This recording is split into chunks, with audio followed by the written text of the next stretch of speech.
على مر الزمان تألقا وأضاء للدنيا طريقا مشرقا، وهدى من الرحمن يهدينا به للصالحات وللمكارم والتقى.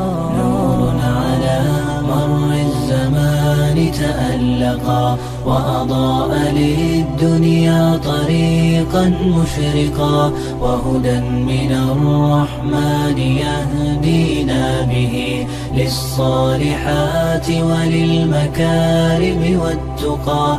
هذا كتاب الله أعذب منهل أنعم به من مورد لمن استقى، قد صانه رب العباد بحفظه وحماه حتى لا يضيع ويخلقا. طوبى لمن حفظ الكتاب بصدره فبدا وضيئا كالنجوم تألقا، وتمثل القرآن في أخلاقه وفعاله، فيه الفؤاد تعلقا، وتلاه في جنح الدجى متدبرا، والدمع من بين الجفون ترقرقا.